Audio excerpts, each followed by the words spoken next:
Nous en sommes à l'étape 3 de la méthode Finder, la construction du graphe de problème. Il s'agit sans doute de l'étape la plus importante, car c'est elle qui permet de définir le périmètre précis de la problématique, ainsi que ce que l'on appelle l'art antérieur, l'ensemble des problèmes encore non résolus sur le sujet, ainsi que les solutions existantes déjà identifiées. Cette étape vise à établir un état des lieux complet de la situation actuelle, afin de cerner les limites de ce qui a été résolu et de ce qui reste à explorer. Pour construire un graphe de problème, il faut ouvrir l'espace graphe. Une fois que vous ouvrez cet espace, vous avez accès à plusieurs outils, soit des outils classiques pour noter un problème, soit des outils d'aide par l'intelligence artificielle, pour laisser le logiciel vous faire des suggestions automatiquement en allant chercher des informations via GPT-4. C'est à travers cet onglet ou ici l'assistant. Si vous souhaitez tout faire à la main, rien ne vous empêche de créer un problème, de lui affecter un contenu en langage naturel et de compléter le graphe existant.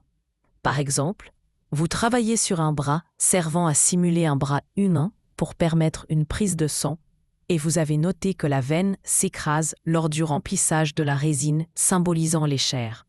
En un mot, pourquoi la veine s'écrase? Parce que vous avez utilisé un matériau trop souple. Et avant cela, un autre problème. La seringue n'entre pas dans la veine, parce que la veine est trop rigide. Donc, si vous suivez la logique, vous allez avoir un problème. Le tube qui représente la veine est trop rigide, et par conséquent, la seringue n'entre pas dans la veine. Tout cela peut être vérifié en laissant la souris au-dessus de la flèche de liaison.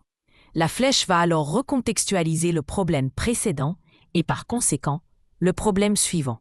Donc là, vous savez que le tube de la veine est trop rigide et la seringue n'entre pas dans la veine en conséquence. La deuxième affirmation, dans ce cas-là, c'est « on peut utiliser un matériau plus souple pour faire en sorte que la seringue entre dans la veine ». Comme ça, vous résolvez votre problème.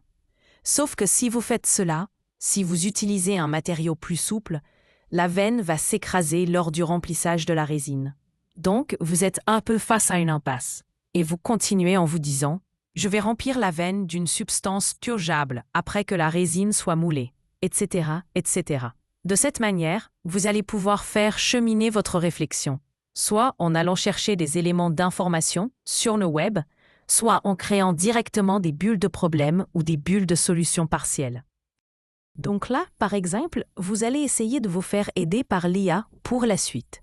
Vous tapez « la seringue n'entre pas dans la veine » et vous demandez à l'IA de vous suggérer automatiquement des problèmes.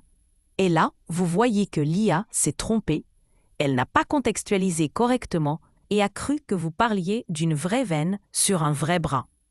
Du coup, elle vous propose des problèmes qui sont hors contexte, puisque vous parlez ici d'un bras artificiel et non d'un bras réel. D'où l'intérêt d'utiliser l'IA à bon escient et surtout de ne pas l'utiliser lorsque ce n'est pas pertinent.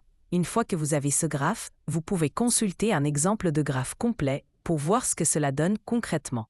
Il existe une série de projets publics qui permettent à tout le monde d'aller voir ces problèmes-là, de les consulter et éventuellement de s'en servir dans leur propre étude pour mieux comprendre le fonctionnement du sujet.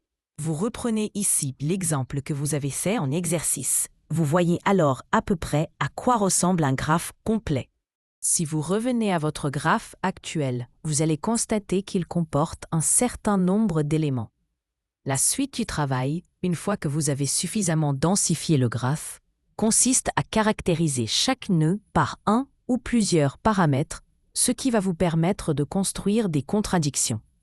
Pour rappel, dans une contradiction, vous avez besoin de 2 paramètres d'évaluation et d'un paramètre d'action. Les paramètres d'évaluation sont affectés au problème et les paramètres d'action aux solutions partielles. Par exemple, vous avez un nœud dont le problème est « la seringue n'entre pas dans la veine ». Le but, ici, est d'associer un paramètre d'évaluation, c'est-à-dire un paramètre qui permettra de mesurer que le problème a disparu, autrement dit, qu'il est résolu. Vous double-cliquez sur le nœud, une petite fenêtre s'ouvre dans le bandeau droit et vous allez pouvoir créer un nouveau paramètre. Dans ce cas précis, Le paramètre d'évaluation pourrait être aisance de pénétration de la seringue. Vous créez ce paramètre et il est désormais associé à votre problème. Ensuite, vous regardez comment mesurer que la veine ne s'écrase plus lors du remplissage. Vous pouvez par exemple définir un taux d'écrasement et ce paramètre sera associé au second problème. Il vous reste alors à affecter un paramètre d'action à votre solution partielle. Ici, vous voyez clairement que la résolution du problème d'avant dépend de la souplesse du matériau. Autrement dit, vous souhaitez un matériau souple pour que la seringue entre facilement dans la veine. Mais si ce matériau est trop souple, la veine s'écrase. Donc, que devez-vous faire? Créer un paramètre d'action, souplesse du matériau. Vous auriez aussi pu indiquer son épaisseur, car cela peut être corrélé. Si vous réfléchissez, vous avez bien un paramètre d'action entouré de deux paramètres d'évaluation, car vous avez deux problèmes. En théorie, vous êtes donc en présence d'une contradiction. On va le vérifier dans l'onglet suivant. Effectivement, le logiciel vous a automatiquement créé une contradiction. Il suffit de cliquer sur Autofill from Graph pour que les éléments soient affectés aux bons endroits. Mais votre contradiction n'est pas encore totalement finalisée. Vous avez défini souplesse du matériau, mais vous n'avez pas encore précisé la valeur attendue de ce paramètre pour qu'il soit satisfaisant. Si vous voulez ici une aisance de pénétration, il faut que la souplesse du matériau soit définie comme souple. Par défaut, on considère que l'autre valeur possible est rigide, et vous vous retrouvez alors avec l'état inverse. À ce stade, vous avez bien une contradiction complète. Si le matériau est souple, vous avez une bonne aisance de pénétration. Mais si le matériau est rigide, vous obtenez un bon taux d'écrasement. L'inverse est aussi vrai. Un matériau souple donne un taux d'écrasement insatisfaisant, et un matériau rigide rend difficile la pénétration de la seringue. Vous avez donc ici une contradiction formulée à partir du graphe, de vos deux problèmes, et de votre solution partielle. Il faut maintenant faire la même chose pour l'ensemble des éléments du graphe. Si vous avez un graphe de 50 nœuds, il faudra 50 fois aller chercher le bon paramètre.